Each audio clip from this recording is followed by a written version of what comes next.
Como ya les había anticipado el último día de clases, el día de hoy nosotros vamos a analizar la convergencia tanto de precios como de tipo de cambio a sus nuevos valores de largo plazo.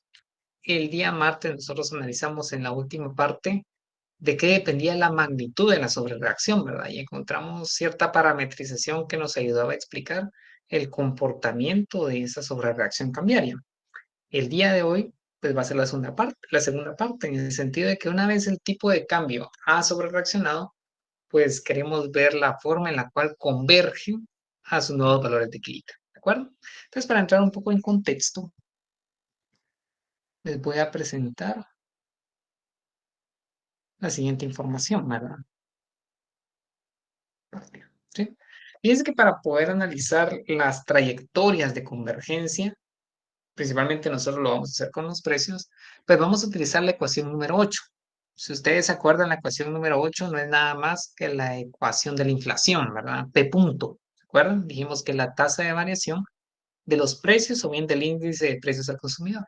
Entonces, si nosotros tomamos esa ecuación 8 y la simplificamos utilizando la definición de largo plazo para los precios, que está en la ecuación 9, ¿sí? Y el hecho de que la diferencia entre los tipos de interés tiene que igualar a la depreciación esperada del tipo de cambio, que sería esta expresión que tenemos de este lado, pues obtenemos la expresión que está en la ecuación número 10. Eso es lo que indica el autor. Esto lo estoy sacando directamente del paper. Entonces indica que P punto es igual a esta parametrización, a este compuesto de parámetros, ¿sí? Que multiplica la diferencia entre los precios del día de hoy menos sus valores de equilibrio, ¿de acuerdo? Yo creo que les piden, el laboratorio les pide hacer el álgebra, pues tendrían que hacerlo para mostrarlo, ¿verdad? ¿Sí? El autor indica, pues vamos a resumir este compuesto de parámetros en este nuevo parámetro V. Esta V hace referencia a velocity, ¿de acuerdo? A la velocidad, ¿sí? Menos V, P menos P barra, ¿de acuerdo? Y él dice que menos V es idéntico, perdón, V es idéntico a la parametrización que les había comentado, que es la expresión 11, ¿sí? Entonces, ¿qué es lo que vamos a hacer nosotros? Nosotros vamos a partir de esta representación alterna de la ecuación número 8 que está contenida en la ecuación 10 y vamos a encontrar la solución de esta ecuación diferencial, ¿sí? Muy bien, ese es el contexto. Entonces, iniciemos. Fíjense que, bueno, el título es Convergencia de los precios de sus valores de largo plazo, ¿verdad? Es el tema de la clase del día de hoy, ¿sí? Ya analizamos de qué depende la magnitud, hoy vamos a abordar el tema de la convergencia, ¿sí? Entonces vamos a partir de la ecuación diferencial, ¿sí? La ecuación diferencial que tenemos representada en la expresión 10, ¿sí? Entonces la ecuación diferencial es una P punto, agarrar esta P, la voy a colocar bien, P punto es igual a menos V P menos P barra. ¿Sí? Vamos a revisar. P punto es igual a menos V, P menos P barra. Exactamente. ¿Sí? Bueno, ¿por qué es una ecuación diferencial? Porque contiene derivadas, ¿verdad? Aquí tenemos una derivada. O sea, esto es igual a decir la derivada de P respecto del tiempo es igual a menos VP más B por P barra. Uh-huh.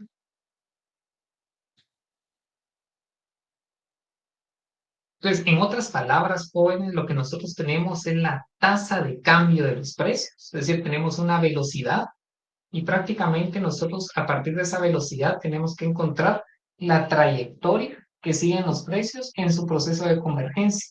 ¿Sí? Fíjense que esta es una ecuación diferencial lineal de grado 1, de hecho.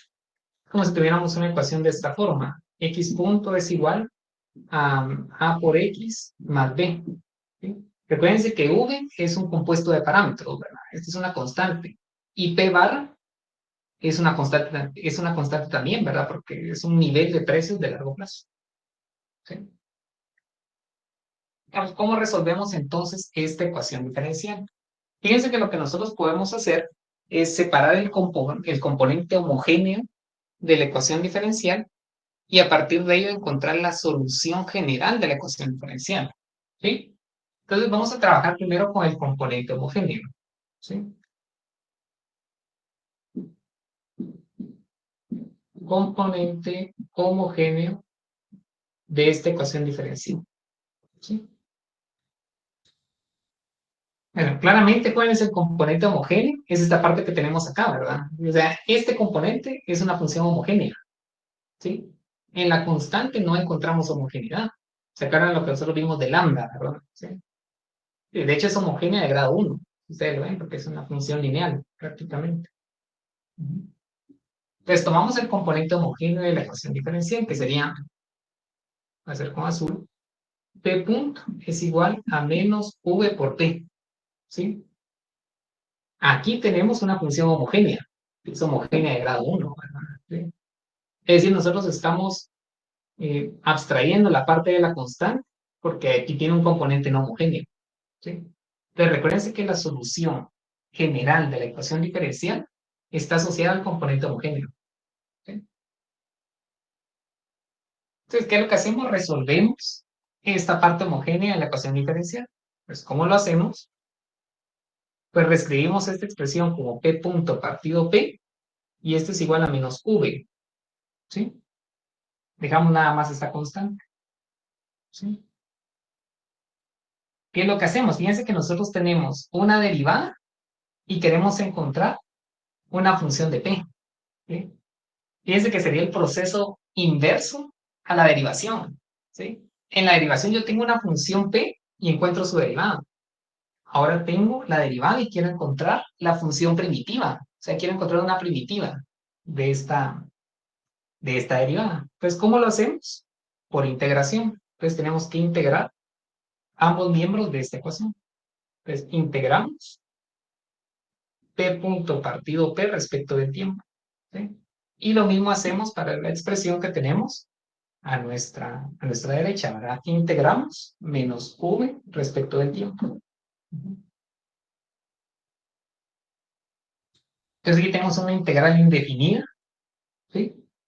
Y una integral indefinida lo que nos permite es encontrar la primitiva, ¿verdad? La función primitiva. O sea, en otras palabras, jóvenes, lo que nosotros queremos hacer es encontrar una función al momento de resolver esta integral, ¿verdad? Una función que al momento de derivarla nos dé el integrando. Eso es lo que queremos hacer. Les vuelvo a repetir, resolver esta integral no es nada más que encontrar una función que le vamos a llamar primitiva, de tal manera que al momento de derivar nos dé el integrando, esta parte de acá. ¿Sí? Entonces hagámoslo. Fíjense que de este lado lo que nosotros tenemos es una tasa de variación, si se dan cuenta, es P punto partido P. Esto está en términos porcentuales. Entonces, ¿cuál es la función que al momento de derivarla nos da una variación porcentual? Pues ustedes se acuerdan de las propiedades de la diferenciación logarítmica, ¿verdad? Digamos que la integral de esto no es nada más que el logaritmo natural de los precios. El logaritmo natural de los precios que son función del tiempo. Pero como existen muchas funciones que dan lugar a esta derivada, pues lo que voy a hacer es que le voy a sumar la constante de integración. Se subserva. ¿Sí? Pues fíjense que la función primitiva de esto que tengo acá no es nada más que el logaritmo de los precios más una constante cualquiera. ¿Sí? Entonces, ¿cómo sé que la integral de p punto partido p respecto del tiempo es el logaritmo natural de los precios? Pues muy sencillo, pueden hacer lo que les indiqué, ¿verdad? ¿Sí? Derivan respecto de los precios esta expresión y les tiene que dar el integral. Y efectivamente, ¿verdad? ¿Sí? Digamos que esta es como una especie de integral notable. Uno sabe que si uno va a integrar x punto partido x respecto del tiempo, pues le va a dar el logaritmo natural, es decir, el nivel de esa variable en logaritmos.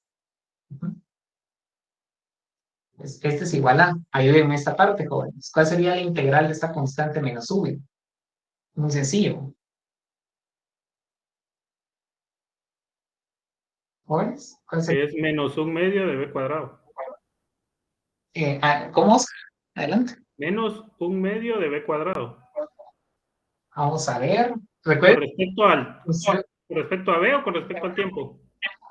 Exactamente, ahí estamos. Sería menos v que multiplica el tiempo. Exacto. Sí, porque sí, bueno, obviamente más la constante de integración, ¿verdad? ¿Sí? Si yo derivo esto respecto del tiempo, ¿qué me queda? Si esto me queda cero, y si derivo respecto del tiempo, me quedaría menos 1. Efectivamente tengo el integrando, ¿verdad?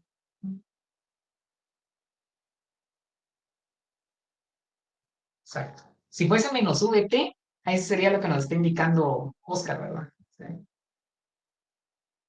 exacto. Pero es nada más menos V. Entonces su integral es menos VT, más la constante. ¿Sí? Entonces, ¿qué es lo que hacemos ahora? Pues recuerden que nosotros queremos, al momento de encontrar la solución de una ecuación diferencial, queremos encontrar una ecuación de los precios. ¿Sí? Entonces, despejando, fíjense que tendríamos logaritmo natural de los precios en P igual a menos V por T más C sub 1 menos C sub 0. ¿Sí? Quiero despejar los precios. Quiero una trayectoria de los precios. Entonces, fíjense que yo puedo simplificar y puedo decir que el logaritmo natural de los precios en T es igual a menos VT más C. ¿Sí? Donde esta C que no tiene su índice es C1 menos C0. ¿Verdad? Puedo colocar acá donde C es igual a C1 menos C0. O sea, si tengo la diferencia de dos constantes, pues sigue siendo una constante, ¿verdad? ¿Sí? Lo que estoy haciendo es simplificar esta expresión. Uh-huh. Nuevamente, queremos encontrar una ecuación de los precios. ¿Sí? Entonces me voy a pasar a este lado. Fíjense que aquí tengo logaritmo, entonces puedo aplicar el exponencial en ambos lados. Entonces tendrían que los precios en el periodo t es igual al exponencial de menos vt más c. Uh-huh.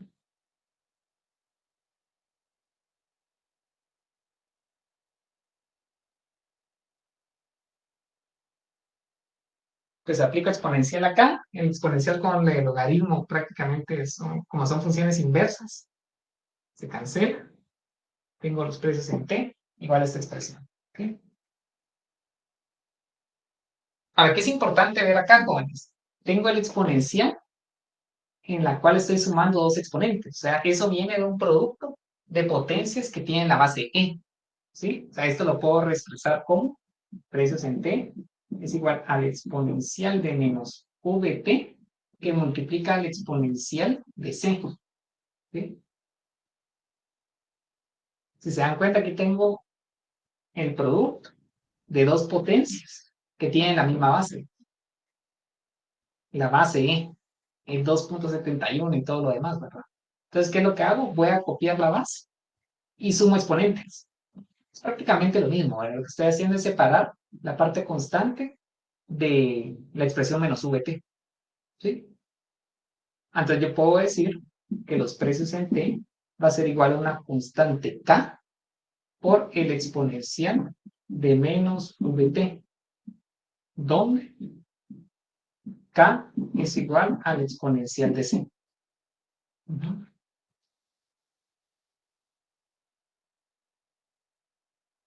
Y esto que tengo acá, jóvenes, es la solución general de nuestra ecuación diferencial.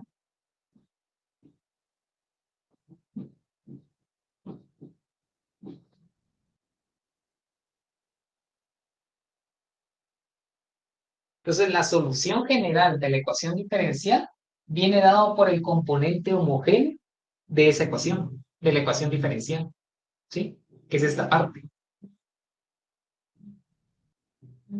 ¿De acuerdo? Fíjense que nos queda pendiente definir K, que sería como una especie de condición inicial, ¿verdad? Tenemos que definirla, pero eso lo vamos a hacer más adelante, ¿sí?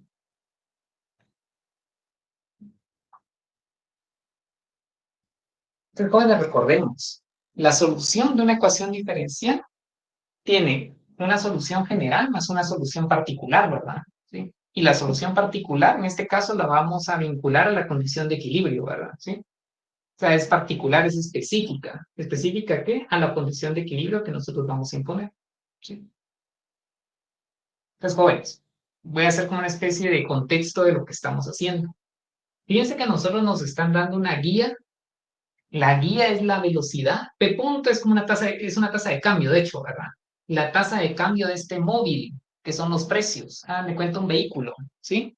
Y yo les doy velocidades.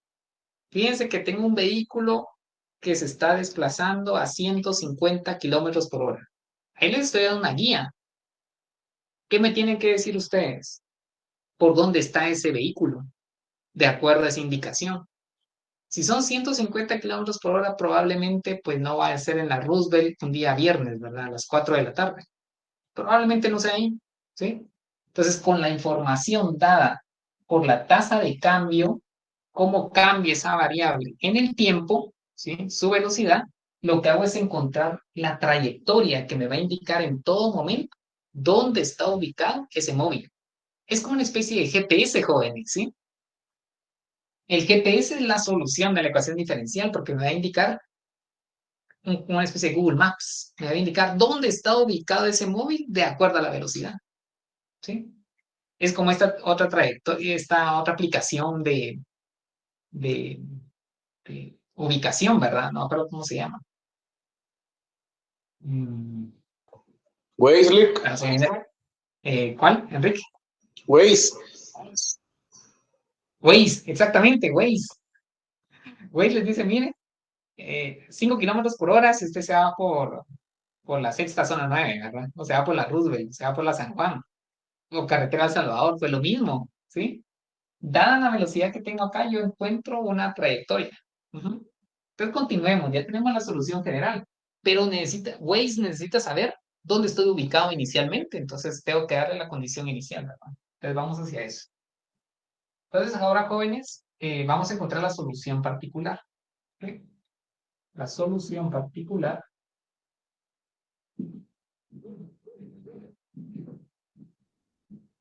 de esta ecuación diferencial tiene que ver con la condición de equilibrio. Voy a colocar aquí condición de equilibrio.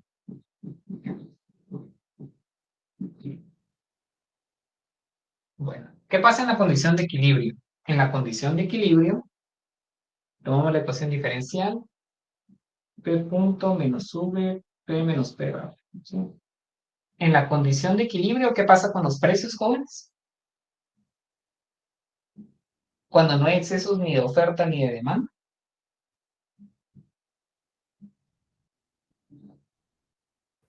Los precios no varían. No varían, ¿verdad? Y su tasa de cambio en el tiempo, ¿cuánto va a ser entonces? Cero. Exactamente, muy bien, Oscar, cero. Es como si dijera, mire, fíjese que ya encontré el móvil, pero tiene velocidad cero, está parqueado. Entonces, ¿está parqueado dónde está? Pues en el destino. ¿Y cuál es el destino? Los precios de largo plazo. Exactamente, muy bien, Oscar. ¿Sí? Entonces encontremos esto, ¿verdad? Aquí tengo cero y pues vamos a ver qué pasa con los precios en ese punto, ¿verdad? Despejamos en términos de P porque quiero encontrar una ecuación de los precios, ¿verdad? ¿Sí? Entonces, si quieren, voy a colocar acá menos V, P menos P barra es igual a cero. Voy a seguir arriba. ¿Sí? P menos P barra es igual a cero partido menos V. ¿Sí? Entonces, P menos P bar es igual a cero. ¿Sí? Y por último, los precios en T, dada esta condición de equilibrio, va a ser igual a P barra. ¿Sí? ¿Sí? Queremos una ecuación de los precios. Y cuando su tasa de cambio es cero, los precios llegaron a su destino. P barra. ¿Sí? Entonces ya tengo acá la solución particular.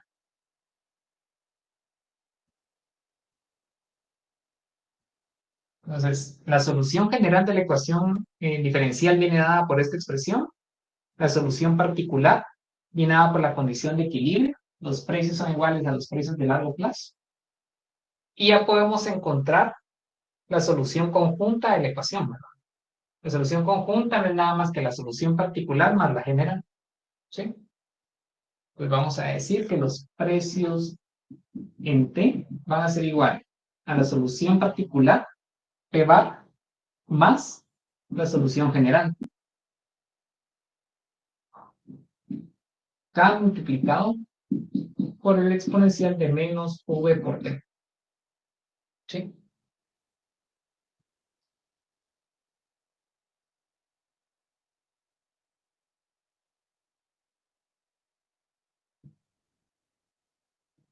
Fíjense que nos queda por determinar todavía una condición, ¿verdad? ¿Qué nos queda por determinar en esta ecuación diferencial, jóvenes? Es algo que todavía no lo hemos definido, ¿verdad? ¿Sí? Ya sabemos hacia dónde queremos llegar, ¿sí? Tenemos información de las velocidades, ¿verdad? Pero ¿qué más nos hace falta? Nos hace falta definir esta constante K, ¿sí? Que está asociada a la condición inicial, jóvenes. Tenemos que encontrar K, ¿sí? Entonces, ¿cómo encontramos K? ¿Sí? Vamos a asumir que los precios en el periodo t igual a 0 van a ser iguales a un número cualquiera, generalizando van a ser iguales a un p sub 0 cualquiera. ¿Sí?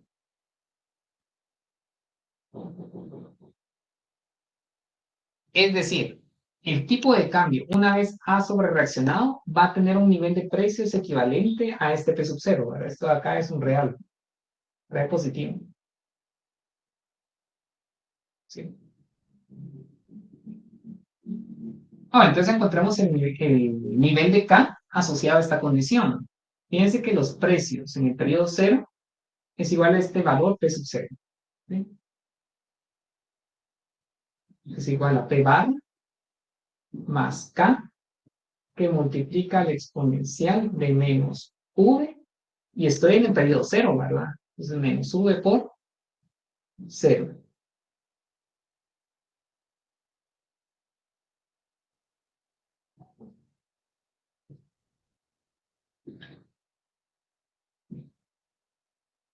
Queremos definir la expresión de K. Queremos encontrar la expresión de K.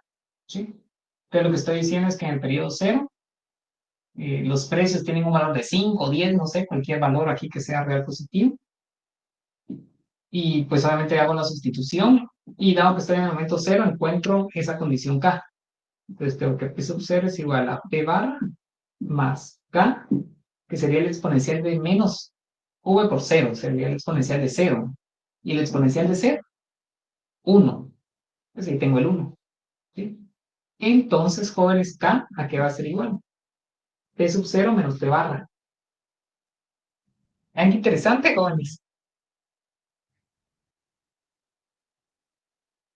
K, que sería la condición de referencia, va a ser igual a la diferencia entre el punto de partida y el punto de llegada. ¿De dónde salen los precios? De P sub 0. ¿Y hacia dónde tienen que llegar? Hasta P barra. Entonces, la ecuación de la trayectoria toma como referencia esa diferencia. Fíjense que Waze me dice, fíjense que estoy acá, y ustedes le colocan, bueno, de hecho con el GPS dice estoy acá, y ustedes le colocan hacia dónde quieren llegar. Entonces tiene sentido esta condición, ¿verdad? Entonces, ahora sí, el resultado, la respuesta de la solución de esta ecuación diferencial va a ser igual, lo voy a colocar con negro. Los precios en el periodo t van a ser igual a p barra más k, que es p sub 0 menos p barra, que multiplica la exponencial de menos v por t. ¿Sí? Esto de acá, jóvenes, es la solución de la ecuación diferencial que tenemos en la ecuación número 10. ¿Sí?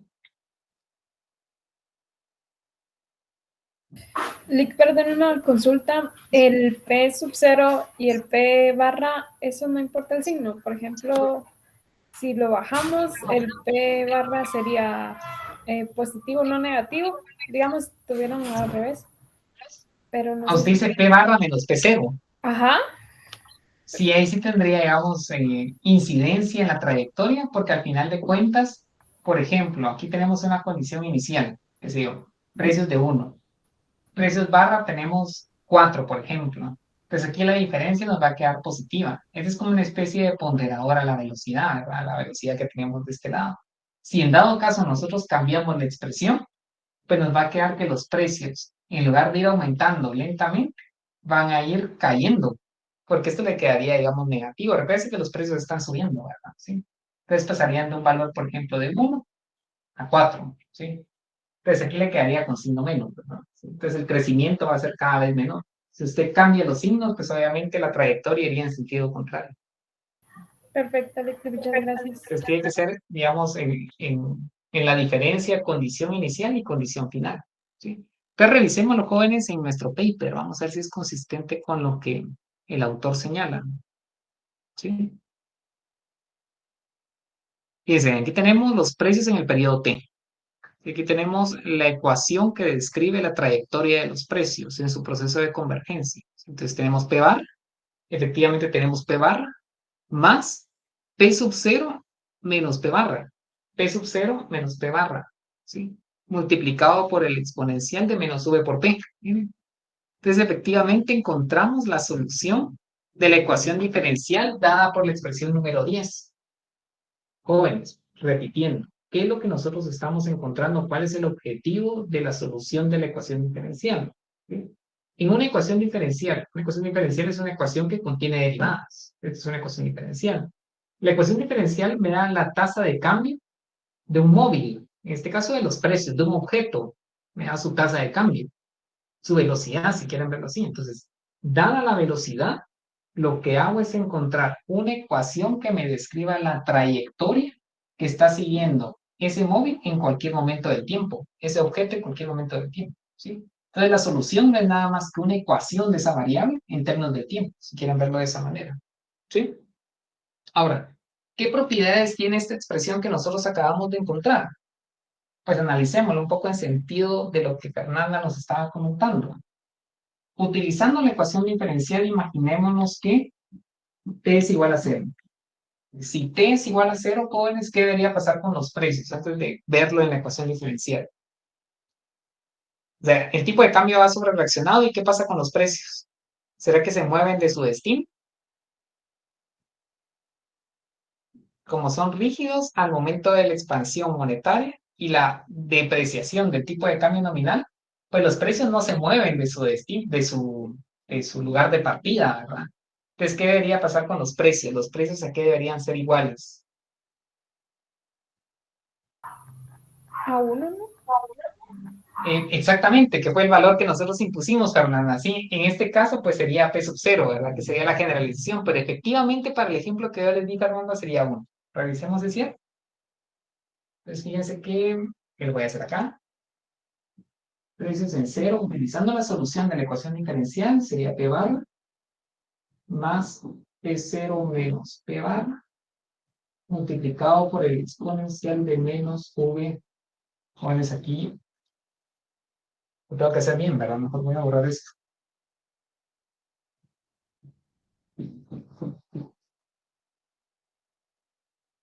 Entonces, esta es la solución de la ecuación diferencial. Sobre eso nosotros vamos a construir las trayectorias para distintos escenarios, obviamente.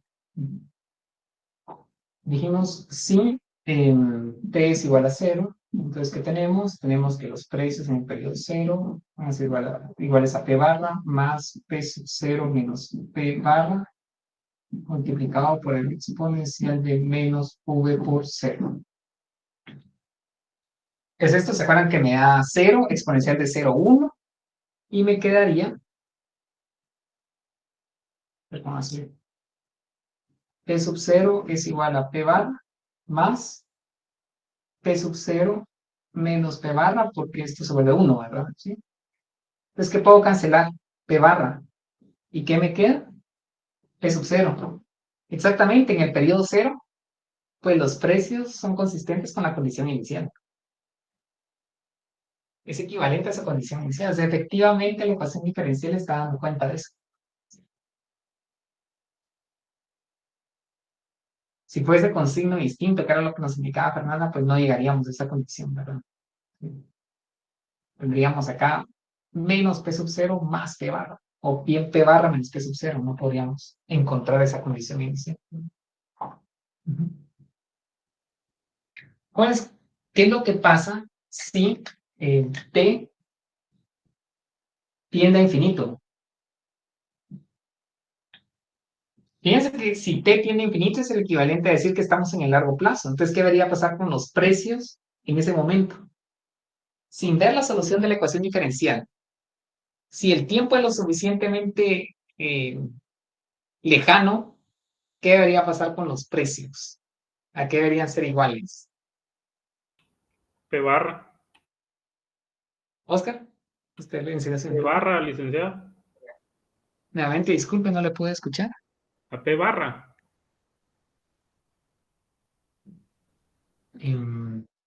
Si no sé, jóvenes, si alguien Yo creo que tengo Dijo problemas esta vez que con es el P audio. barra. Exactamente, es P barra. Exactamente. Serían los precios de largo plazo. Creo que eso me lo indicó Oscar, no lo puedo escuchar muy bien. Pero efectivamente, Carlos, sí. Lo Efectivamente. dijo Vamos a ver si Oscar. es cierto.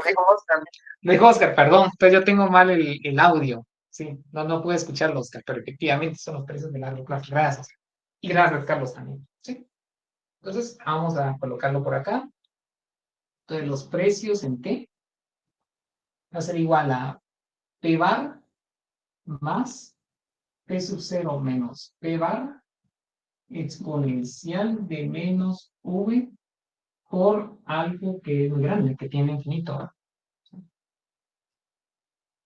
Entonces tendríamos el exponencial de menos V, que es una constante, por algo que va siendo cada vez más grande, pues va a ser cada vez más grande, ¿verdad? Ese producto. Entonces esto tiende a menos infinito. El exponencial de menos infinito, coloquen ustedes en su calculadora exponencial de menos 1000, ¿cuánto da eso? Tiende a 0. A 0, exactamente. Muy bien, Oscar. Eso se convierte en 0. Entonces, 0. Voy a colocar acá para que todos lo tengamos claro.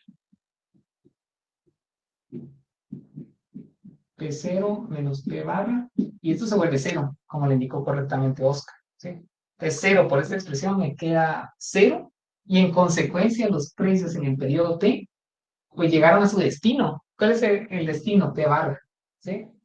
Entonces, vean que la solución de la ecuación diferencial efectivamente nos da cuenta de la trayectoria que siguen los precios en su convergencia a sus valores de equilibrio. Esto que tenemos acá, miren muchachos, ¿sí? Entonces nosotros vamos a utilizar esta solución que tenemos para poder hacer ejercicios de simulación, ¿de acuerdo? Vamos a ver cuáles son las trayectorias que tienen los precios bajo distintas velocidades, ¿sí? ¿De acuerdo? Jóvenes, si quieren, antes de que vayamos a la parte ya más práctica y de simulación que vamos a hacer en un Excel, pues dejaría el espacio para que ustedes puedan preguntarme algo, si hay alguna inquietud o algo que quieren que revisemos a detalle, ¿verdad?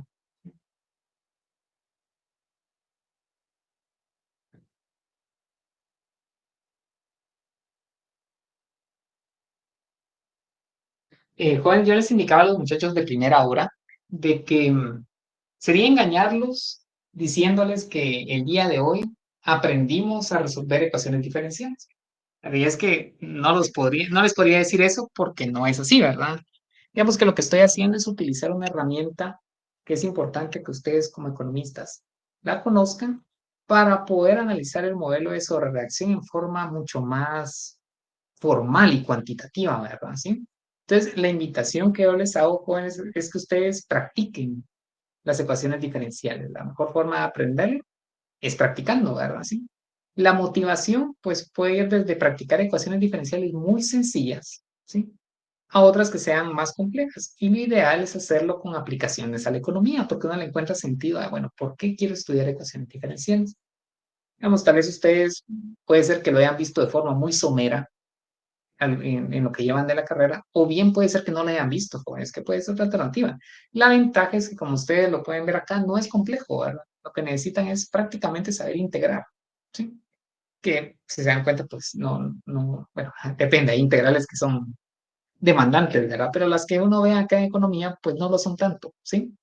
Entonces, por ejemplo, uno tiene dos trayectorias, le decía a los muchachos. Uno es decir, no, ¿para qué voy a ver este tema, verdad? Si solo este señor lo está dando y ya nunca más me va a servir, ¿verdad? Sí.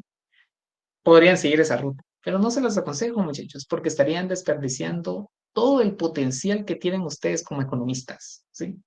Toda la capacidad intelectual que potencialmente ustedes tienen. Entonces no desperdicien esa capacidad tan grande que ustedes tienen de poder comprender temas que no son complejos y que con la práctica estoy seguro que ustedes lo van a poder dominar. O si ya lo dominan, jóvenes, qué excelente. Si los motiva a que puedan compartir ese conocimiento también con los compañeros del curso.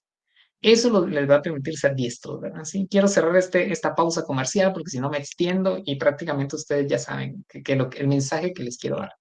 No desperdicien todo el potencial que tienen, muchachos, ¿sí? Entren al tema cuantitativo porque les va a servir para la vida. Si ustedes miren esto que me va a servir en mi carrera como economista, créanme, les puede servir, ¿sí? Como se van a dar cuenta en las simulaciones que vamos a ver ahora, tiene aplicaciones prácticas. Por ejemplo, y ahora sí ya entro directamente a lo que les quiero mostrar, A ustedes les pueden preguntar, miren, ¿cuántos trimestres tiene? Fíjense bien, es una pregunta muy cuantitativa que les hacen. ¿Cuántos trimestres deben de pasar para que, una vez sobre reaccionado el tipo de cambio, pues llega a su nuevo valor de equilibrio? Es una pregunta que ustedes les pueden hacer como economistas, ¿verdad? Entonces, si ustedes saben qué está detrás de las ecuaciones diferenciales, pues pueden efectivamente dar una respuesta técnica a esa pregunta que les hacen. La economía se está volviendo más formal y más cuantitativa, muchachos. No basta con decir, yo espero que el quetzal se aprecie. Tenemos que decir en qué medida. Idealmente, si viene respaldada con argumentos técnicos. ¿Sí? Lo pueden hacer sin argumentos técnicos, también es válido, ¿verdad? Pero si ustedes lo dan con argumentos técnicos, pues su postura va a ser mucho más, me atrevo a decir, jóvenes. Ahora sí, vamos a la aplicación después de este pequeño corte comercial, ¿sí? ¿Cómo nos va a servir esta ecuación diferencial? Veamos este Excel, ¿sí? Que contiene precisamente el resultado de lo que acabamos de encontrar. Ventana, aquí está, compartir.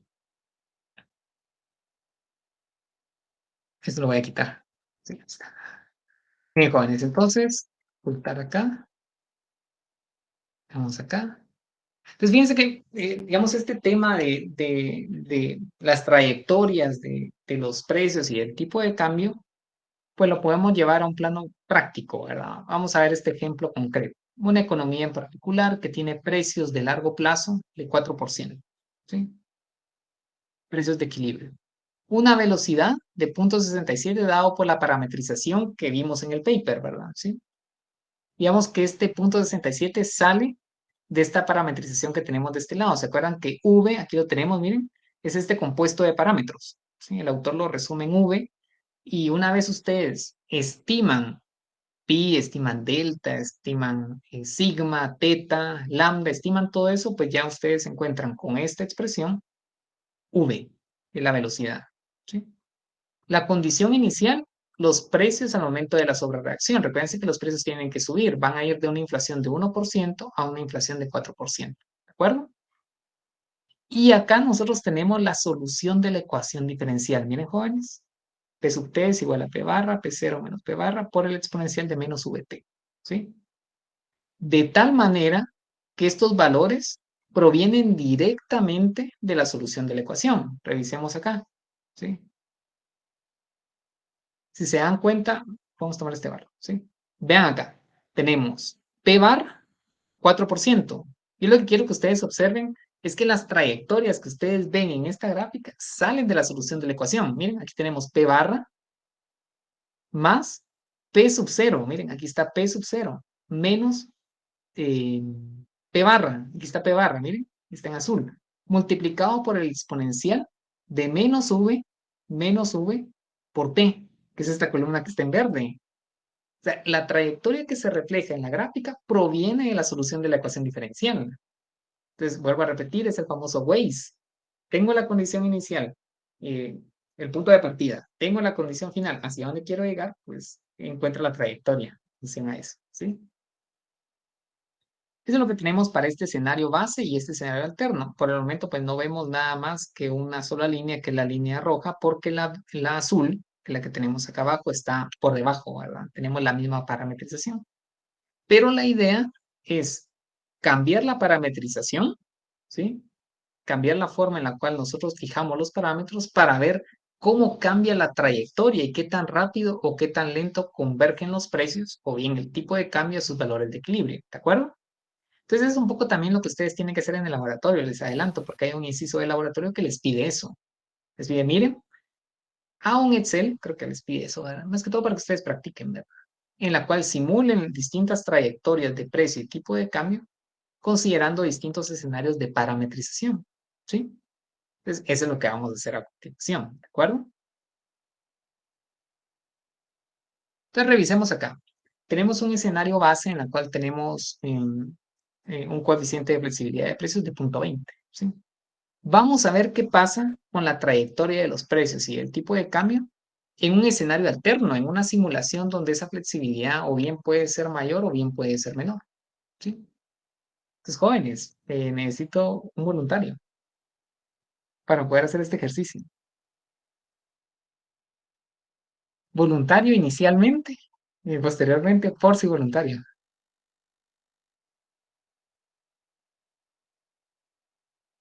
Creo que pasamos a la fase de por si, ¿verdad?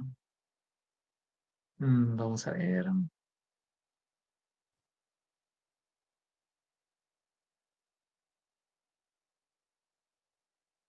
quién le pregunto? Rubén, ¿no está por ahí, Rubén? Está en mi listado, eso sí, pero no sé si está por ahí. Aquí me encuentro, licenciado. Buenas noches. Sí, Rubén, vamos a hacer este ejercicio. Fíjense que es muy intuitivo, ¿verdad? Recuérdense que pi está en la ecuación de P punto, ¿se acuerdan? O sea, P punto lo que nos habla es cómo cambian los precios, ¿verdad? Sí.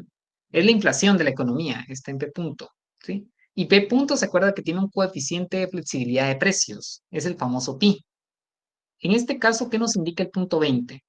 Le estoy dando un poco el contexto, Rubén, para lo que vamos a analizar. Pi nos indica porcentualmente cómo aumentan los precios como resultado de un exceso de demanda de 1%, ¿verdad? ¿Sí? Porque se acuerda que es pi multiplicado por el logaritmo de d partido y. ¿Se acuerda que así lo analizamos, ¿verdad? ¿Sí? Concretamente, Rubén, ahora sí la pregunta, dado este contexto. Imaginémonos que los precios ahora son más flexibles. Pi es el coeficiente de flexibilidad. Entonces le pregunto, ¿qué valor debería tener ahora pi consistente con esa mayor flexibilidad en este escenario que queremos hacer? Y segundo, la segunda pregunta que le quiero hacer es, ¿qué pasaría con la trayectoria de los precios ahora?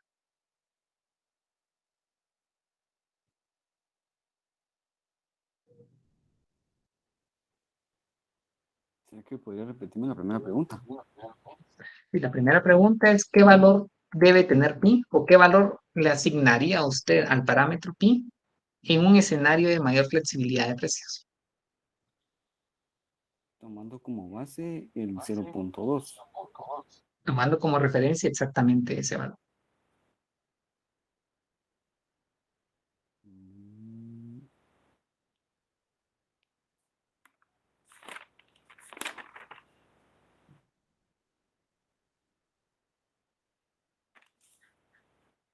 Pues al ser más flexibles los precios, pues yo desde mi punto de vista lo vería desde que podrían tomarse desde el mismo punto, el punto 20, pero no sé si estoy mal. De hecho, punto 20 es asumir la misma flexibilidad, ¿verdad? Pero como son más flexibles, ¿qué valor sería consistente con esa mayor flexibilidad? De hecho, habría muchos candidatos a ser consistentes con una mayor flexibilidad, ¿verdad? ¿Cuál podría ser uno de ellos? Si quieren, podemos continuar. Sí. Igual, Rubén, si usted quiere indicarme algo, pues perfecto. Pero voy de abajo hacia arriba. Sandra Regina Ramírez. Oscar, por favor, aprovechando. Gracias, Oscar. Licenciado, en este caso el valor tendría que ser mayor a punto 20. Es correcto. Sí. Y los Ante un exceso precios, de demanda. Sí. Ajá, y sí, los adelante, por precios favor. crecerían más rápido, Es se correcto. aceleraría más rápidamente. Exacto. Muy bien, Oscar. Eso es lo que estaría pasando. Fíjense que en un escenario de mayor flexibilidad de precios, este coeficiente debería ser mayor. Entonces, por cada 1% de exceso de demanda, pues los precios van a aumentar en mayor medida. Entonces, tiene sentido que sea mayor 0.20, ¿sí? ¿Qué pasaría con la trayectoria? Fíjense que la trayectoria simulada, ahora sí vamos a ver diferencia. La trayectoria simulada con este escenario va a estar en rojo, mientras que el base, en donde no voy a cambiar el punto 20, va a estar en azul. Ahora sí vamos a ver diferencias. Entonces, solo Oscar, para terminar, me parece excelente la pregunta. Un valor que sea consistente entonces, un valor puntual, por favor, para poderlo probar acá. Como es mayor, puede ser punto 5. Punto 5, perfecto, Oscar. Entonces vamos a colocar punto 5 y vean qué va a pasar ahora. Tal como lo señaló Oscar, la trayectoria de los precios pues debería estar por arriba en este escenario simulado que la del escenario base, porque los precios son más flexibles ahora, muchachos. Entonces se mueven con mayor rapidez. Entonces vamos a ver si es cierto, la trayectoria en rojo tiene que estar por arriba. ¿Veamos? Sí, precisamente lo que nos señaló Oscar. Ante una mayor flexibilidad de precios, los precios convergen más rápido. Y aquí está un poco, digamos, la motivación que les daba al momento de ver este escenario, ¿verdad? Es, a ustedes como economistas les van a preguntar, mire, ¿y en Guatemala dada la flexibilidad que usted asume y que ha estimado para ese país, pues ¿cuántos trimestres deberían de pasar para que los precios converjan a su nuevo valor de largo plazo? Es una pregunta que les podrían hacer a ustedes, ¿verdad? Desde el punto de vista técnico. Ustedes como son técnicos, obviamente tienen que responder con argumentos idem.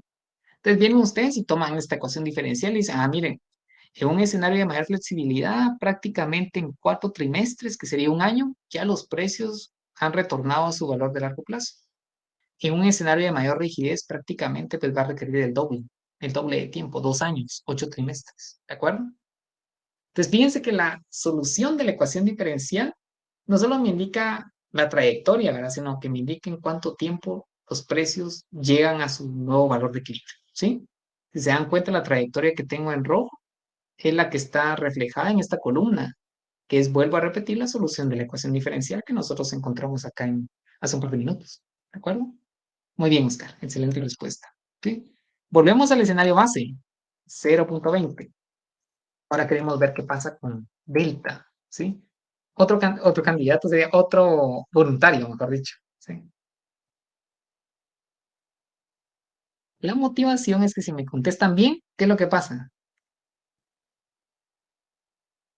No bajo puntos. O sea, esa es una motivación extra para ustedes, ¿verdad? Bueno, Sandra, habíamos dicho Sandra Regina, no sé si está por ahí, Sandra. Sí, licenciada, aquí estoy. Sandra, necesito de su ayuda. Le voy a dar un poco el contexto. Digamos que conteste en función a lo que usted sabe. Aquí todos estamos aprendiendo de todos. Esa es la idea, ¿verdad? Aquí no se preocupen porque quiero ver cómo argumenta. Eso es nada más, ¿verdad? ¿Sí? Entonces, fíjense, digamos, el parámetro delta, ¿qué representa? Bueno, primero, ¿quién se acuerda delta en qué mercado está ubicado? Delta es un parámetro que está descrito en qué mercado. En el de bienes. El mercado de bienes, muy bien, Erika. Está en el mercado de bienes. Particularmente está afectando un componente de la demanda real. ¿Sí? Delta, en este caso, que es 0.6, lo que refleja es la elasticidad de la demanda agregada derivado de un cambio en el tipo de cambio real, en los precios relativos de los bienes. ¿Sí?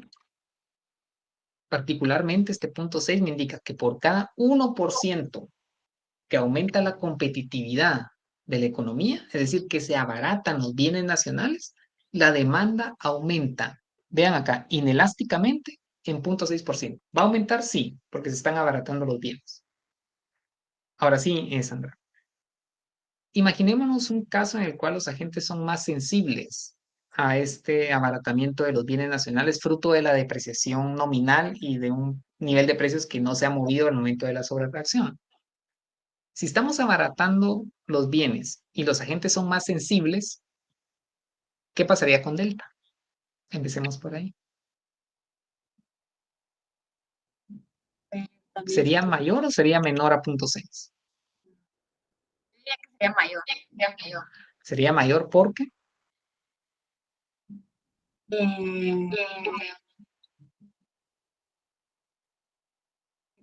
Ay, no, sí, de hecho, digamos, la respuesta es correcta. Fíjese que ahora la respuesta es la que estamos midiendo acá. Entonces, por cada 1% que aumenta el tipo de cambio real, que se abaratan los bienes, ahora la demanda va a aumentar más, ¿verdad? Antes tiene que ser mayor a 0.6.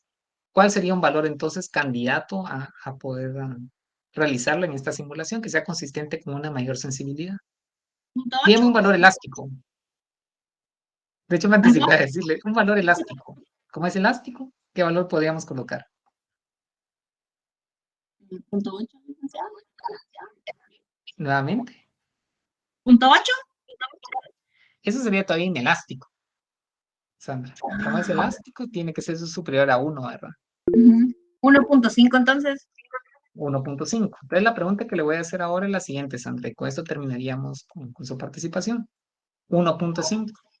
Como ahora los agentes son más sensibles, es decir, aumentan su demanda de manera mucho más drástica, mucho más crónica, le pregunto, ¿qué pasaría con la trayectoria de precios en este nuevo escenario?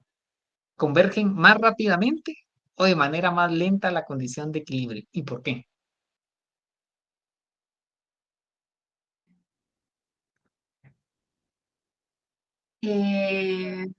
Pues yo diría que va más lenta, ¿Y cuál sería su porque justificación? va más lento porque está más lejos del punto de equilibrio. Ajá. ¿Y qué implicaría eso? Solo para poder escudriñar un poco más. Que seguirían aumentando los precios de los bienes. Se irían aumentando el precio de los bienes. Vamos a discutir eso, Sandra. Sí, gracias, Sandra. Muy bien. Fíjense que Sandra ya nos indicó que efectivamente un escenario de mayor sensibilidad, pues delta tiende a ser mayor, ¿verdad? Sí. Fíjense en la diferencia ahora de escenarios. En un escenario tenemos una demanda agregada que es mucho más alta, mucho más grande que la otra. En el escenario alterno de 1.5 vamos a tener un exceso de demanda mucho más crónico que en el escenario donde delta toma el valor de 0.6. Jóvenes, ¿estamos bien hasta ahí? ¿Todos me están siguiendo? En el escenario que tengo acá a mi derecha, este de acá de 1.5, el exceso de demanda es mucho mayor que el que tengo con un delta de 0.6. ¿Dudas hasta acá? ¿No hay dudas? Excelente. Los precios son la variable de ajuste en ese mercado. Sabemos que los precios tienen que subir. ¿En cuál de los dos el incremento en precios es más agresivo, considerando que en uno tengo un exceso de demanda más grande que en el otro? La tarea de los precios es restablecer el equilibrio. Lo que pasa es que en uno el exceso de demanda es mucho más crónico que en el otro. ¿En cuál de los dos los precios suben de manera más agresiva?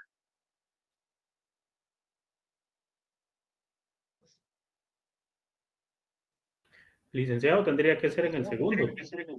En el segundo, ¿verdad? Sí, exactamente. ¿Cuál sería un poquito la intuición, Oscar? Porque como se incrementó la demanda, entonces obviamente los precios van a ser mayores, ¿verdad? Para poder estabilizarlo y llegarlo a la oferta. Exactamente. O sea, tengo un exceso de demanda mayor. El incremento en precios para poder restablecer el equilibrio tiene que ser idem, tiene que ser mayor también. O sea, lo que esperamos es que ante un exceso de demanda mucho más alto, los precios se comporten de forma agresiva, porque la tarea que tienen que hacer, que es restablecer el equilibrio, es mucho mayor ante un exceso de demanda mucho más pronunciado. Exactamente. Entonces, ¿qué esperamos? ¿Que la trayectoria en rojo esté por arriba o por debajo, jóvenes?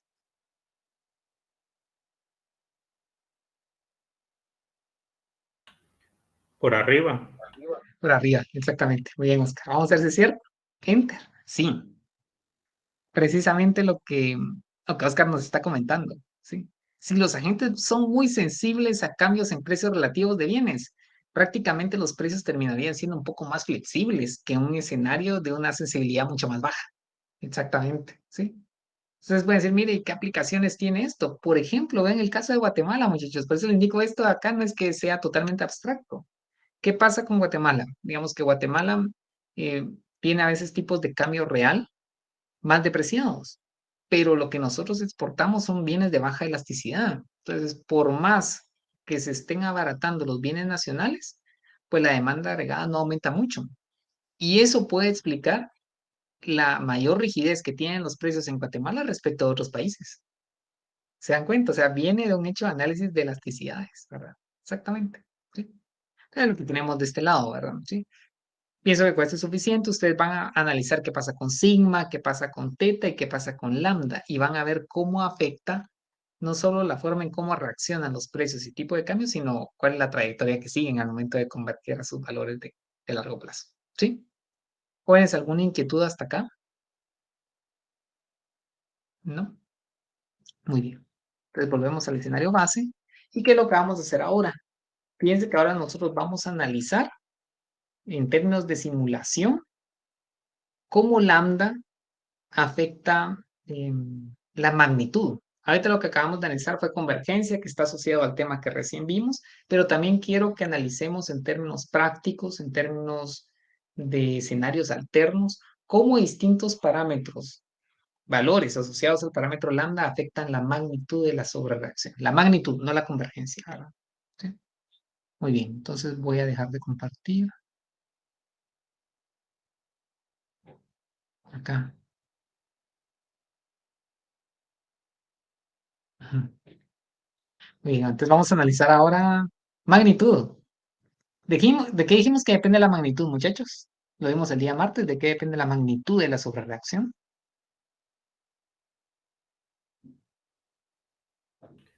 Del inverso de lambda teta.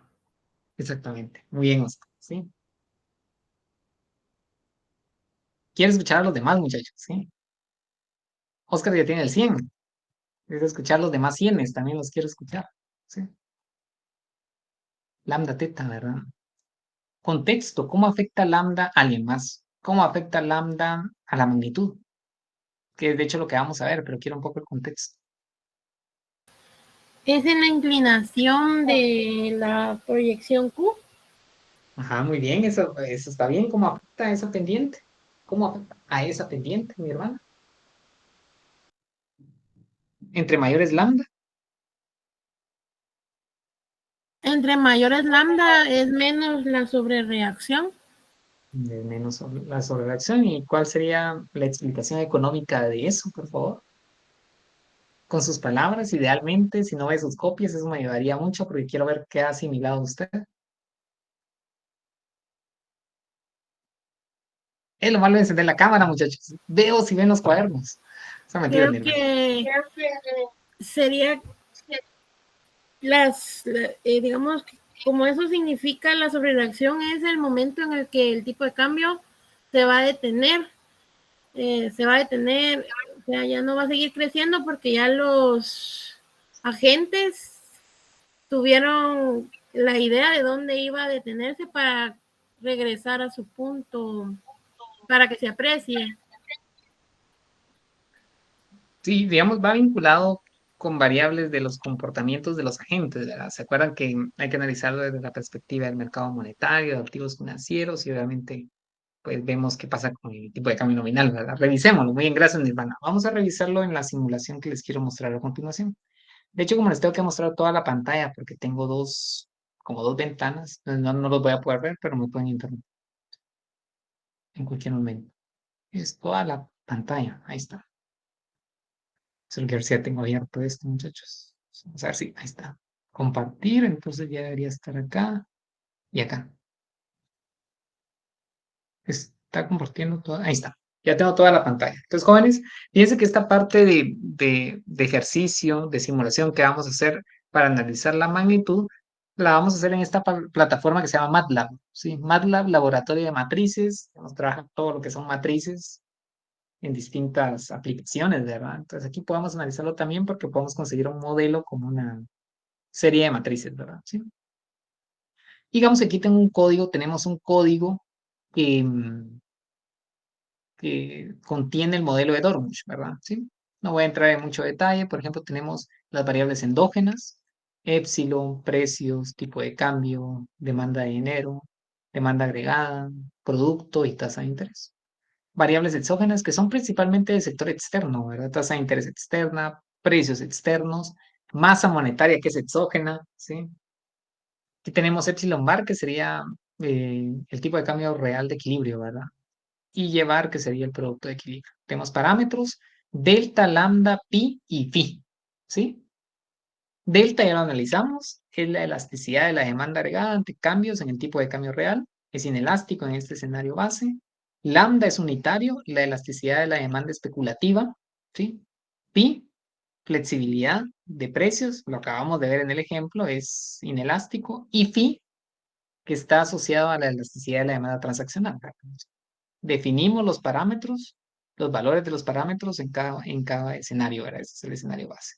Y aquí tenemos el modelo, miren, jóvenes. Entonces necesito que me ayuden. Ecuación 1, tenemos tasa de interés interna, tasa de interés externa, más diferencia en el tipo de cambio, futuro menos presente. ¿Esta qué ecuación sería, muchachos?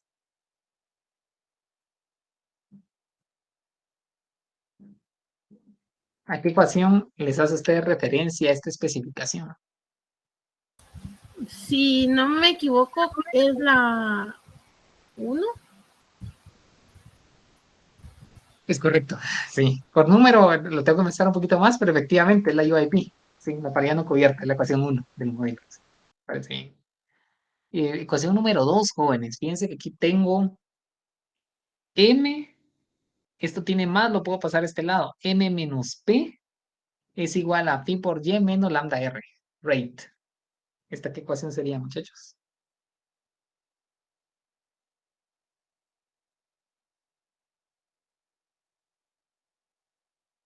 Bueno, más que número de ecuación, digamos, ¿qué ecuación representa? Si quieren verlo así, ¿verdad? Mejor. La del mercado de dinero. Exactamente. Muy bien, es una LM. Equilibrio en el mercado de dinero. Jóvenes, sí. Ya, solo con simple inspección ya me pueden decir qué es, ¿verdad? Tengo tipo de cambio nominal, precios de afuera, precios locales. ¿Qué es esto?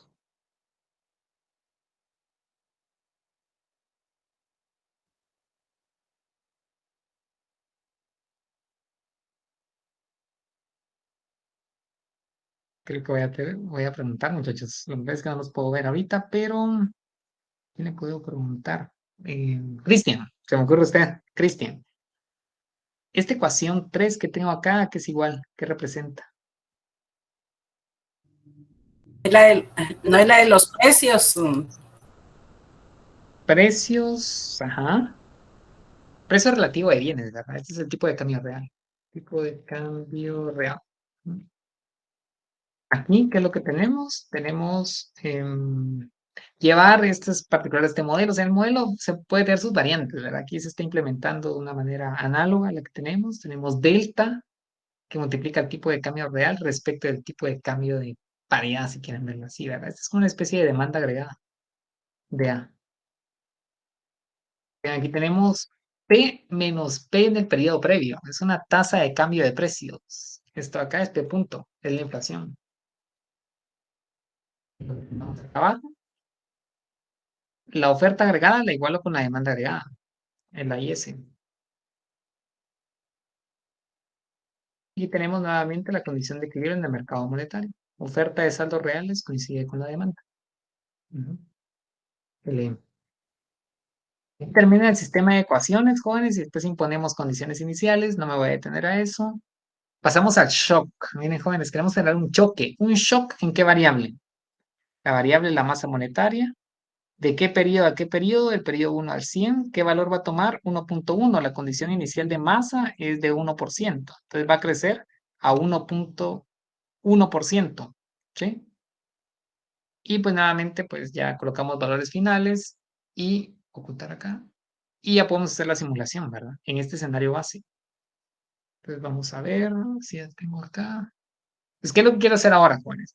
Ya con este modelo, en este código, vamos a correr el programa que nos genere la trayectoria de todas las variables y vamos a ver cómo se comportan, ¿verdad? Entonces lo vamos a contrastar con un escenario alterno. Vamos a colocar área. Y está, ¿sí? Bueno, fíjense que acá también en este código calculamos la tasa de sobrereacción, ¿verdad? Sí. Aquí está definida de una manera alterna, pero la tasa de sobrereacción, vamos a ver si se los puedo mostrar acá. Open, así que ya lo tenía acá abierto, miren. La tasa de sobrereacción es el tipo de cambio en la sobrereacción menos el tipo de cambio en el largo plazo partido del tipo de cambio en el largo plazo. Para ver, digamos, a qué tasa porcentualmente se está depreciando la moneda nacional, ¿verdad? ¿Sí? Pasemos acá. Acá es 1.47%, ¿sí? Entonces lo que nos está diciendo es que el tipo de cambio se está yendo 1.47% por arriba de su nuevo valor de largo plazo, ¿verdad? ¿Sí? Obviamente es idéntico al escenario alterno. Ya vamos a ver cómo cambia con distintas parametrizaciones, ¿verdad? Sí, ahora les quiero mostrar las gráficas. Veamos acá. El shock lo estamos generando en la masa monetaria, miren, de 1 a 1.1. Es una expansión de la masa que es permanente, miren. ¿Por qué? Porque queremos ver efectos de largo plazo, como ya lo dijimos, ¿sí? Vean qué pasa con la tasa de interés, lo que vimos nosotros en nuestro modelo, ¿verdad? La tasa de interés cae en respuesta, ¿verdad? ¿Y por qué? Porque los precios no se mueven, ¿sí? ¿Qué esperan los agentes? ¿Sí? Esperan una apreciación, un signo negativo, ¿verdad? Es una variación esperada hacia la apreciación. ¿Por qué? Porque el tipo de cambio el día de hoy sobrereaccionó, se sobredepreció.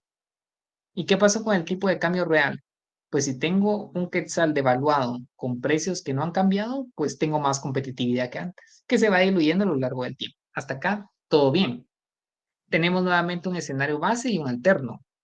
Por el momento no miramos todavía el base porque está superpuesto, pero ahora sí lo vamos a ver. ¿Qué vamos a hacer? Lo que nosotros vamos a hacer es que vamos a cambiar la elasticidad de la demanda especulativa, ¿verdad? Vemos un poco lo que estaba explicando Nirvana, y ustedes saben que hay una historia detrás de lambda, ¿verdad? ¿Sí? Imaginémonos un caso bueno, no sé, les dejo a ustedes la opción, baja elasticidad o alta elasticidad. Vamos a ver un voluntario.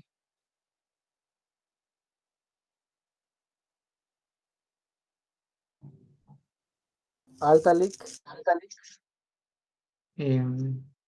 No los puedo ver, ¿quién está hablando? Carlos. Carlos, ayúdeme Carlos, por favor. Usted va a escoger un escenario de alta elasticidad o baja elasticidad de demanda especulativa. De alta De elasticidad. alta.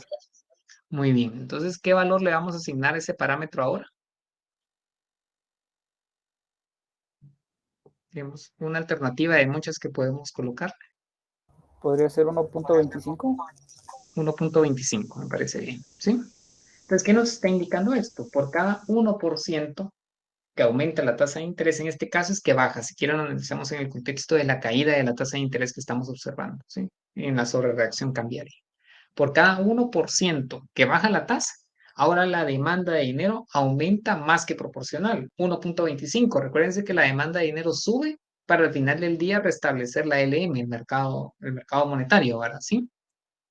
¿Cómo va a afectar la sobrereacción? Un poco la historia que me interesa que ustedes tengan clara y que obviamente la repasen para poder comprender este modelo, ¿verdad? Y lo que va a pasar es que como cae la tasa de interés y los agentes reaccionan de forma muy elástica, prácticamente la caída de la tasa de interés pues no tiene que ser muy grande, ¿verdad? No tiene que caer mucho porque los agentes son muy sensibles a variaciones minúsculas o marginales en la tasa de interés. Eso va a incidir, muchachos. Si en términos de política económica debo bajar en forma muy limitada mi tasa, pues eso va a incidir en el mercado de capitales porque dado que tengo movilidad van a salir capitales, pero van a salir capitales en una magnitud muy reducida, porque la tasa no está cayendo mucho. O sea, muchos inversionistas van a decir, ese diferencial es marginal y no me voy a mover. Efectivamente se van a mover capitales por los supuestos que nosotros tenemos. No estoy contando la historia, ¿verdad? Entonces, como cae poco la tasa de interés, se fugan capitales, pero como no se fugan tantos, la magnitud de la sobredepreciación, que es la sobrereacción, también va a ser limitada, ¿verdad? ¿Sí? Entonces, eso es lo que está detrás de un lambda mucho más alto, ¿verdad? Y si lo miramos en términos gráficos, que es lo que nos estaba comentando Nirvana, pues claramente va a ser mucho más inclinada la pendiente de la proyección Q, ¿verdad? Que es la que al final del día en términos gráficos, en nuestro plano precios, tipo de cambio, es la que define la magnitud, ¿verdad? Define el límite superior hacia la derecha, ¿verdad? Sobre la cual se va a sobrereaccionar el tipo de cambio. Entonces, ¿qué esperamos con esta historia? En este escenario alterno debemos de observar que este valor, miren jóvenes, acá vean el cursor ahora, esto de acá que me define la tasa de la sobrereacción en el escenario alterno, debería de ser menor, debería. Vamos a ver si es consistente con lo que nosotros acabamos de contar en términos económicos, ¿sí? Y obviamente la tasa de interés debería de bajar en menor proporción comparado con una elasticidad unitaria. Pero ya sentado un poco lo que nosotros esperamos, las bases de lo que nosotros esperamos, hagamos la simulación. ¿Sí? ¿Ah? Vamos a ver si cierro. Sí. Tenemos un indicador numérico porque a veces la gráfica no es tan elocuente, pero efectivamente, vean acá, la tasa, la volatilidad del tipo de cambio como macroprecio es mucho más limitado en escenarios donde la elasticidad de la demanda especulativa es mucho más alta. Ese es el mensaje, ¿verdad? ¿Sí? Vamos a ver, ya el indicador no lo confirma, veámoslo en la gráfica, digamos, como en este caso el cambio es muy limitado, pues no lo podemos ver tan claro, pero voy a hacer un zoom. Sí, ¿verdad? ¿Sí? ¿Puedo hacer otro zoom? Sí. Entonces, fíjense que en el escenario alterno, que es el que tenemos en naranja, en el cual la elasticidad de la demanda especulativa es mucho más alta, es elástica, la tasa de interés no tiene que caer mucho. Fíjense que como hacedor, ustedes como hacedores de política económica, si se encuentra en ese escenario, no tiene que desalinear mucho su instrumento para poder corregir desequilibrios. Ese es el mensaje que está detrás, ¿sí? Y vean qué pasa con la magnitud de la sobrereacción. En este caso es marginal, pero claramente podemos observar que la magnitud de la sobrereacción es menor, ¿sí? En el escenario donde la elasticidad es mayor, ¿de acuerdo? Es el mensaje que nos deja esta simulación. Algo que les indicaba a los muchachos, a los compañeros, bueno, no explícitamente, pero sí, que es un punto importante, digamos que uno puede llevar esto al plano de una economía en particular, ¿verdad? O sea, si uno quisiera medir qué tan elástica o qué tan inelástica va a ser la reacción de la masa monetaria en esos escenarios, pues uno lo que puede hacer es calibrar estos parámetros, es asignarle valores. Entonces, digamos, ustedes están viendo econometría y con las herramientas econométricas que ustedes están aprendiendo, pues pueden estimar delta para Guatemala, lambda para Guatemala, pi para Guatemala, phi para Guatemala, y pueden llevar este modelo que es teórico a los datos, ¿verdad? ¿Sí? Y eso les permite dar respuestas de escenarios alternos de política, pues basados en un modelo que está ajustado a la economía que ustedes desean analizar, ¿verdad? Digamos, yo siempre lo he dicho, el modelo es como una especie de tela que tiene un sastre, ¿verdad? ¿Sí? Ya cuando le toma a uno las medidas es cuando nosotros estamos calibrando estos parámetros, ¿sí? Entonces podemos ajustar la tela a la persona o al cliente que quiere el traje, ¿verdad? ¿Sí? Pues lo mismo está pasando acá. La tela es el modelo. Aquí lo tenemos, miren. ¿Cómo lo ajustamos a la economía de interés? Pues estimando estos parámetros para la economía de interés. Entonces hacen ustedes econometría, estiman los betas, que serían los parámetros, y ya lo adaptan a la economía nacional. Sobre esa base pueden hacer escenarios alternos y responder en base a un modelo de equilibrio, pues, ¿qué pasaría con el tipo de cambio, verdad? Sí, dejar de compartir. Es un poco la aplicación que podría tener este tipo de modelos en su quehacer como economistas, ¿de acuerdo? Muy bien, muchachos. Entonces, con esto terminamos, jóvenes, con esto terminamos el tema de sobrereacción del tipo de cambio. Ya con esto ya pueden ustedes completar el laboratorio. El laboratorio se lo vamos a pedir para el día martes, por favor, ¿sí? Entonces, se pueden entregar ese laboratorio para esa fecha. Y ya, precisamente ese día, nosotros estaríamos empezando con un nuevo tópico. Fíjense que ya vamos a empezar, como les indiqué el día martes, a construir nuestro modelo ISLM, pero incorporando el sector externo. Entonces vamos a ver cómo se comportan las políticas monetarias y fiscales en un escenario de economía abierta. ¿De acuerdo? Entonces, muchachos, hasta aquí lo dejaríamos el día de hoy. Nuevamente, gracias por su participación. Tengan feliz fin de semana anticipándome y nos vemos el martes. Feliz noche.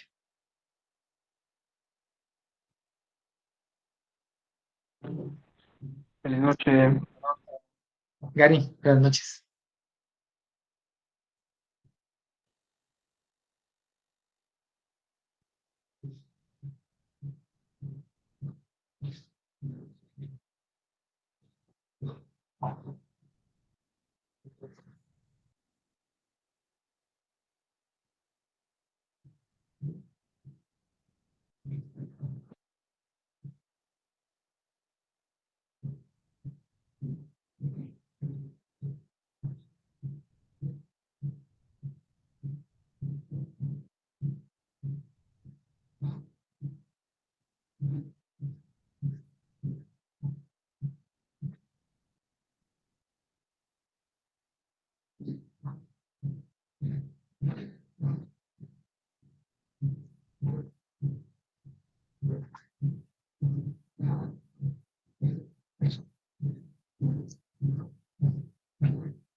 Feliz noche, licenciada.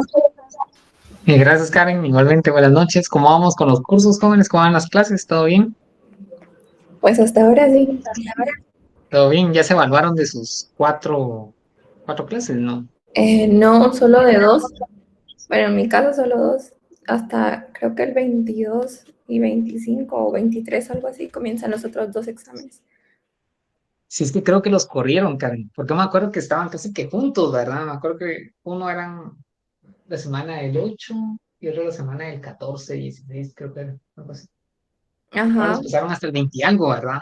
Sí, está bien raro porque siempre, usualmente son como que en la misma semana o una semana después, pero ahora sí los corrieron bastante. Creo que, digamos, les beneficiaría eso, ¿verdad? Porque tendrían un poquito más de tiempo. No les Pues quedaría tan juntos. ¿O preferían ustedes como estaba antes? yo sí los prefería como antes.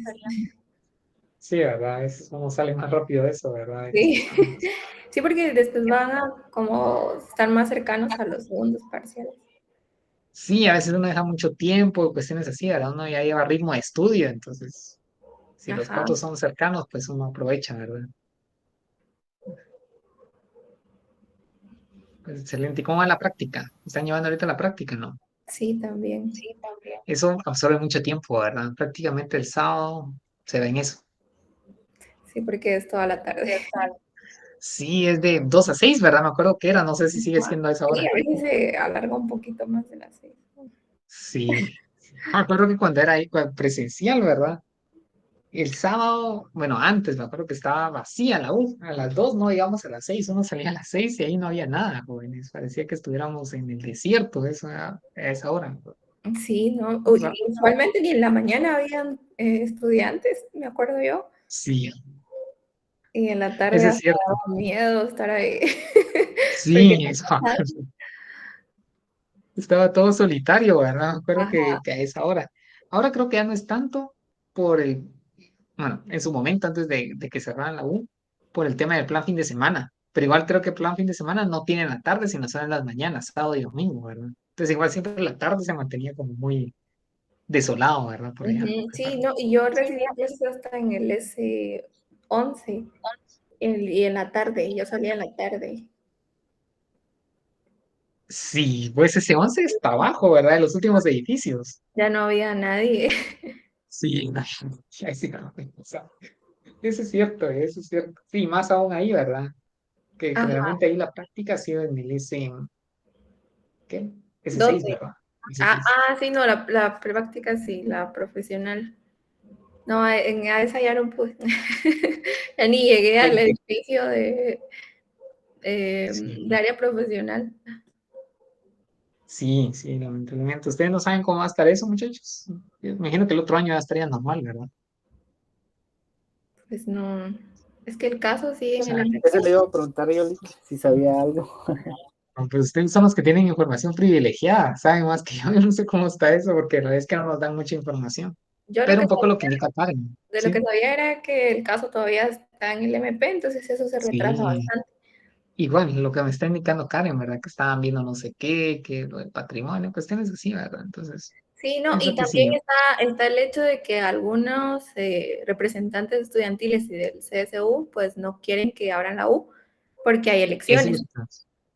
Mm, Ujú, sí, entonces pues. también está el tema ahí como político porque Sí. no quieren cambiar los representantes, pero por lo de Mazariegos ya no quieren que sigan los mismos representantes. Entonces no les Sí, conviene eso es ahorita. cierto. Eso es cierto porque fíjese que para el CUM, rapidito, o sea, digamos, habían dejado las instalaciones y ya al mes ya estaba todo el mundo de regreso. Entonces, aquí lo Ah, están haciendo mucho más lento. También por lo que usted indica, bueno, saber cómo va. sí, no, a ver cómo, Esperemos que lo más pronto, ¿verdad? Esperemos que ya el otro año pues todo esté normal. aunque sea lo administrativo.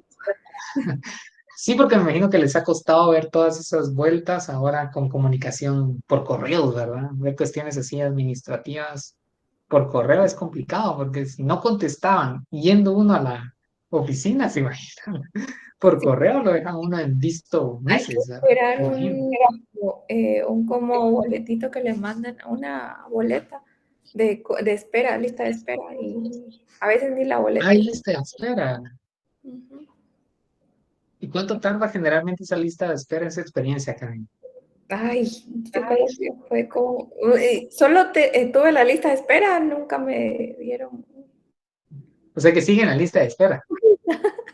Sí, no tuve que Nunca buscar. le respondieron. Ah, Sí, pues, hermano, no, eso tiene razón. Al menos la parte administrativa que la puedan habilitar, de modo que ustedes pues puedan, bueno, que se agilice todo ese tipo de procesos que ustedes desean realizar, ¿no? Al menos ya con eso ya es un avance, ¿no? sí, aunque sea eso. Pues esperemos que se normalice esa parte, muchachos. Ven. Mm. Feliz noche, Bueno, Liz. no sé.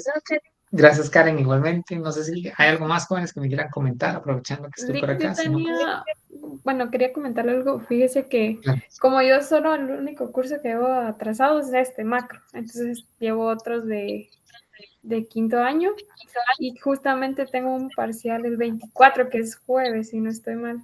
Entonces, ese día con el tema asistencia, ¿cómo le podría hacer? Sí. De hecho, no hay ningún problema, digamos que su caso está totalmente justificado porque ese día tiene examen. Lo único que le pediría, por favor, es escribirle a Ana, mi auxiliar, indicándole que ese día tiene examen de tal y tal curso y con mucho gusto le vamos a validar su asistencia para ese día. Ah, perfecto, Lick, muchas gracias. No hay ningún problema, ¿ve? Pero sí escríbale el correo para que no tengamos problema al momento de registrarlo, ¿verdad? O que nos lo diga después y después se complique cuando ya tengamos punteos. Entonces, Lick, si lo puede hacer en la demora, sería mejor, ¿verdad? Perfecto, Lick, muchas gracias. Con gusto. Lick, disculpe. Sí, claro. Fíjese que solo quisiera que me diera un pincelazo de cómo es lo de los componentes homogéneos. Ah, sí, lo que pasa es que en una ecuación diferencial hay una parte homogénea y una parte que no corresponde al componente homogéneo. Entonces aquí podemos tomar como referencia lo que les indicaba en su momento cuando vimos funciones homogéneas, ¿verdad? Es que nosotros tenemos y igual a 5x más 3. ¿Sí? Entonces, y lo vamos a contrastar con y igual a 5x, ¿verdad? Entonces, si nosotros excluimos el 3 de acá, esta constante, esta función se convierte en una función homogénea. ¿Por qué? Definición de función homogénea. Si yo sustituyo x, tengo f de x1, x2. Si yo sustituyo x por t, si quieren, tx1 y tx2, entonces lo que va a pasar es que esta función va a quedar multiplicada t elevado a la ¿qué podemos colocar aquí? Elevado a la i, si quieren. T elevado a la i, por la función original, x1, x2. Si yo logro representar la función original de la forma t elevado a la i, donde i representa el grado de homogeneidad, entonces puedo decir que esta función obviamente es homogénea, ¿verdad? Si yo al momento de multiplicar los argumentos de la función por t, logro una expresión de la forma t elevado a la i por la función original. Entonces es homogénea de grado i. ¿Cuál es el problema con la ecuación diferencial que nosotros teníamos? Y era la pregunta que usted me hacía a primera hora, ¿verdad? Aquí tenemos una constante. Entonces, esta función nunca va a ser homogénea. Intuitivamente, ¿por qué? Por aquí no voy a tener ninguna x. Ese es el problema, ¿verdad? Entonces, esta función no es homogénea. ¿Qué pasa si yo sustraigo componente constante? Revisemos acá. ¿Qué me dice la definición, mi hermana? Yo tengo que sustituir la variable independiente por un factor de escala t por x, ¿verdad? Entonces vamos a ver. Esta es mi función y voy a sustituir 5. Eso acá.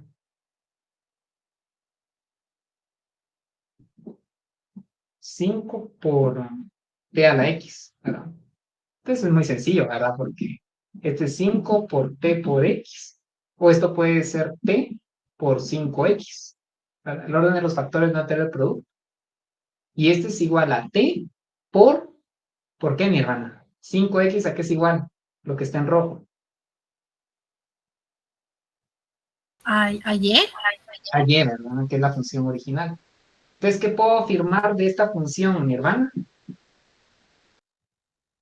Es una función homogénea de grado. De grado 1. Exactamente. Es un poco lo que les indicaba a primera hora, ¿verdad? Tenemos que trabajar con el componente homogéneo de la función diferencial, de la ecuación diferencial, ¿verdad? ¿Qué es esto? ¿No? O sea, tengo que quitar la constante porque si yo tomo toda la ecuación diferencial, esa no sería homogénea. Vamos a ver. Aquí tengo y es igual a 5, sustituyo tx más 3. Entonces aquí tendría nuevamente 5 por t por x más 3. Este es igual a t por 5x más 3. Pero no tengo la función original, ¿verdad? ¿Sí? No puedo decir, mire, este es Y, no. Mucho ojo, no lo puedo decir, ¿verdad? ¿Por qué? Porque se está sumando acá. Y este T está afectando a esta expresión, no está afectando a todo. ¿Sí? Entonces, como no puedo llegar a una expresión de esta forma, esta función no es homogénea. Entonces, lo que tengo que hacer es separar el componente constante, que es el que no homogéneo, digámoslo así, que es lo que no me permite resolver la ecuación diferencial, ¿verdad? Porque lo voy a hacer a través, primero, de la solución del componente homogéneo para la solución general y la condición de equilibrio para la solución particular. Entonces, es un poquito la idea, mi hermano, de lo que les indicaba de las funciones homogéneas, ¿verdad? Para poder encontrar la solución general de una ecuación diferencial, tenemos que trabajar primero con el componente homogéneo. Ahora, mucho ojo, jóvenes, ¿sí? Oscar no me dejará mentir, está acá. El tema de ecuaciones diferenciales es un mundo totalmente, porque hay, digamos, hay funciones que no son separables, no las puedo separar. Están, por ejemplo, multiplicadas por el tiempo, o sea, digamos, ahí hay que analizar cada caso en particular, ¿verdad? Entonces, sí, el tema de ecuaciones diferenciales es extenso. Digamos que nosotros nos vamos a limitar a funciones que son separables de su componente homogéneo, el no homogéneo, para poder encontrar la solución. Nos vamos a limitar a eso, ¿verdad? Ecuaciones diferenciales ordinarias de grado 1. Eso es lo que nosotros vamos a hacer. Nada más hasta ahí, ¿verdad? No sé si por ahí va su pregunta, Nirvana.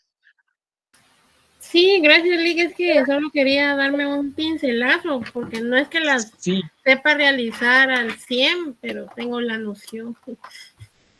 Esa es la idea, digamos que una metodología para poder resolver ecuaciones diferenciales de este tipo es separar el componente homogéneo. Ya ahí vimos cuál es el componente homogéneo, ¿vale? Que nos permite obtener la función homogénea, ¿sí? Es esto de acá. Lo separo, resuelvo el componente homogéneo a través de integración, ¿verdad? Y después encuentro en la ecuación diferencial la solución particular, que sería una condición de equilibrio, ¿verdad?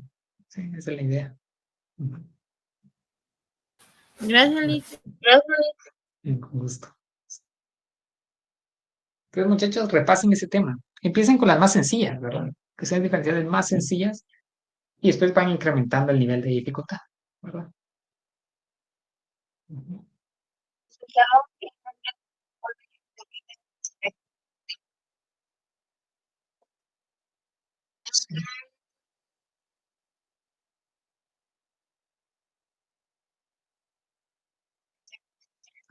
Sí, perfecto. Fíjense que nosotros vamos a seguir trabajando con el libro de, no, perdón, con el libro de Blanchard, con el verde, ¿verdad? La verdad es que no tengo presente ahí los capítulos porque depende de la edición que ustedes tengan, ¿verdad? Pero creo que dice, déjenme ver, déjenme revisar, muchachos. Digamos, eso podría ser una alternativa. La otra que les sugiero, incluso mucho más que el de Blanchard, es el de Dormush. El libro de Dormush, que se llama Macroeconomía, ahí sí tiene claramente definido modelo Mundell y Fleming. Entonces lo pueden buscar bajo ese título y ya empezar a leer esa parte. De hecho, fíjense que el modelo Mundell y Fleming es, digamos, mucho más sencillo que este que estamos viendo. O sea, ambos son sencillos, ¿verdad? Pero el Mundell y Fleming lo es mucho más, ¿sí? Déjenme ver si tengo acá los libros de referencia. En el de Dormus está en el capítulo 12. Gracias, Oscar, muy amable. ¿En cuál de los dos libros me indicó? En el de Dortmund. Ahí está en el capítulo 12. El capítulo 12. Gracias, Oscar, muy amable. Entonces, capítulo 12, ahora ya pueden empezar a verlo, me parece una excelente idea que lo empiecen a ver, porque muchas cosas van a ser similares. La LM es igual a la de una economía cerrada, la IS la vamos a alterar un poco, vamos a agregar una función balance de pagos, como ya lo pueden ver en ese libro, y de ahí vamos a analizar políticas, perdón. Entonces, gracias por la pregunta, Auri. Capítulo 12 de Dormush. Se lo sugiero mucho más que el de Blanchard. Vamos que Blanchard lo tiene, lo explica muy bien, pero Blanchard se extiende mucho más, ¿verdad? Cuenta historias y todo, ¿verdad? Si a ustedes les gusta leer también ahí el caso de un país, pues pueden meterse a ese libro, ¿verdad? Pero el de Rudiger, Dormush, es mucho más puntual al momento de ver esa parte del Mundell y Fleming, que es un ISLM para economía abierta.